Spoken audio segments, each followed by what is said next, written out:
नमस्कार दोस्तों। भारत में जब भी किसी राज्य में विधानसभा चुनाव होता है तो हम हमेशा ये सुनते हैं कि इस विधानसभा क्षेत्र से ये व्यक्ति चुनाव लड़ रहे हैं या फिर उस विधानसभा क्षेत्र से वो व्यक्ति चुनाव जीत गए हैं या हार गए हैं। तो आखिर ये विधानसभा क्षेत्र होता क्या है?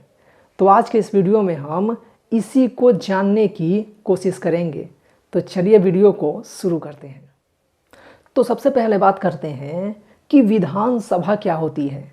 उसके बाद बात करेंगे कि विधानसभा क्षेत्र क्या होती है। तो भारत में मुख्यतः दो तरह की विधायिका होती है।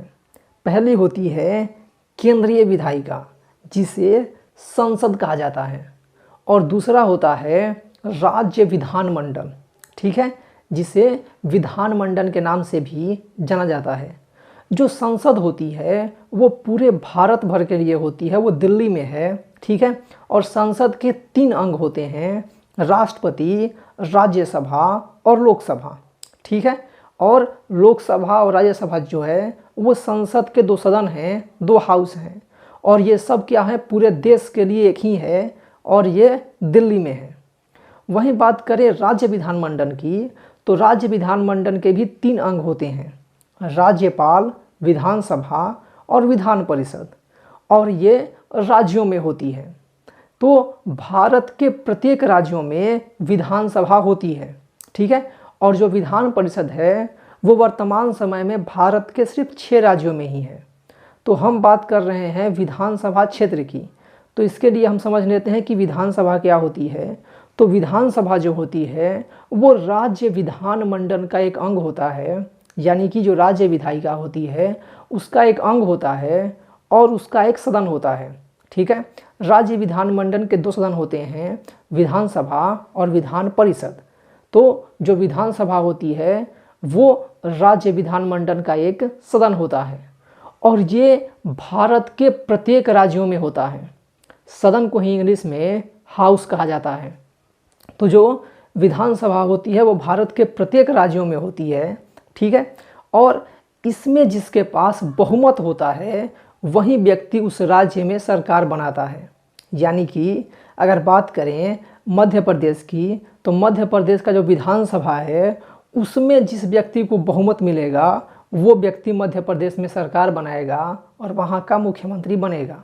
तो इस तरीके से भारत के प्रत्येक राज्यों में होता है। अब बात करते हैं क्षेत्र की। तो क्षेत्र का अर्थ होता है एरिया, या फिर कह सकते हैं एक निश्चित भूभाग। अब बात करते हैं कि विधानसभा क्षेत्र क्या होता है। तो जैसे मान लीजिए कि कोई एक राज्य है, ठीक है।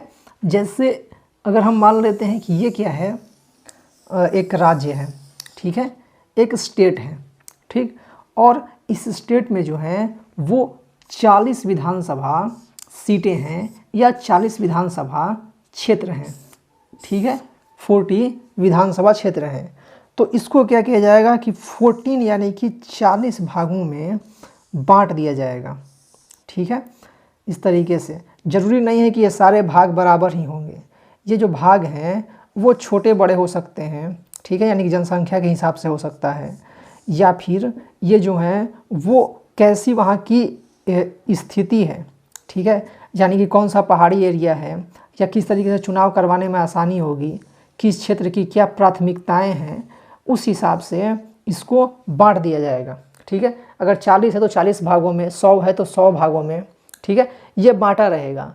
और ये जो होगा, मान लीजिए कि अगर हम बात करें छत्तीसगढ़ की, ठीक है, तो छत्तीसगढ़ में क्या है कि 90 विधानसभा सीटें हैं, ठीक है।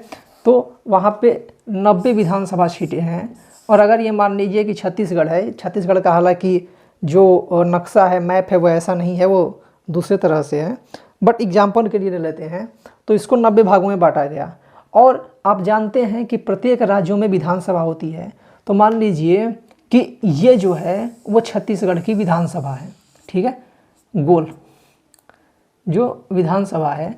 तो ये जो एक एक सीट है, ठीक है, एक एक जो ये क्षेत्र हैं, और या फिर ये जो एक क्षेत्र हैं यहाँ से एक प्रतिनिधि या फिर कहें कि एक एमएलए, ठीक है, यहाँ से एक एमएलए चुन करके जाएंगे। ठीक है, प्रत्येक क्षेत्र से एक एक एमएलए चुन करके जाएंगे जो कि विधायक कहलाते हैं हिंदी में। ठीक है, एमएलए मतलब मेंबर ऑफ लेजिस्लेटिव असेंबली। ठीक है, यानी कि विधान सभा के सदस्य। ठीक है, लेजिस्लेटिव असेंबली जो होता है उसका मतलब होता है विधानसभा, और मेंबर मतलब सदस्य, तो विधानसभा के सदस्य। तो ये जो होते हैं वो एक एक चुन करके जाते हैं। तो यहाँ से जो एक व्यक्ति चुन करके जाएगा उसके लिए यहाँ एक सीट रिजर्व रहेगी, इसमें कहीं पर भी वो कुर्सी पर नहीं तो बैठेगा विधानसभा में जा करके। तो इसीलिए जो विधानसभा क्षेत्र होते हैं उसको विधानसभा सीटें भी कहा जाता है। ठीक है, तो इसी तरीके से जितने भी इसमें क्षेत्र होंगे, जितने भी बने रहेंगे, ठीक है, जिस भी हिसाब से वो सब से चुन करके जाएंगे। कई लोग पूछ देते हैं कि एक ज़िले में कितने विधायक होते हैं। तो एक ज़िले में विधायक कितने होते हैं ये कोई मतलब क्या बोलते हैं फिक्स नहीं है। ठीक है, वो स्ट्रक्चर के हिसाब से जो परिसीमन आयोग होता है, ठीक है, जिसको इंग्लिश में डिलिमिटेशन कमीशन कहा जाता है, वो तय करता है कि किस तरीके से क्षेत्र को बांटा जाएगा। आप सुनते होंगे कि कोई क्षेत्र जो था वो 2002 से पहले किसी और कॉन्स्टिट्यूएंसी में आता था, यानी किसी और विधानसभा क्षेत्र में आता था, अब वो किसी और विधानसभा क्षेत्र में आ रहा है। तो वो डिलिमिटेशन कमीशन जो होता है यानी कि परिसीमन आयोग, वो उसको चेंज करता है। ठीक है, और जो ये विधानसभा क्षेत्र होता है इसको निर्वाचन क्षेत्र भी कहा जाता है। ठीक है, और इसी को इंग्लिश में कॉन्स्टिट्यूएंसी कहा जाता है, निर्वाचन क्षेत्र को ही। तो निर्वाचन क्षेत्र जो होता है वो सब हो जाएगा, जैसे कि लोकसभा क्षेत्र होते हैं उसको भी निर्वाचन क्षेत्र कहा जा सकता है, या फिर जो और भी चुनाव होते हैं उसको भी अगर कोई क्षेत्र है तो उसको भी निर्वाचन क्षेत्र कहा जा सकता है।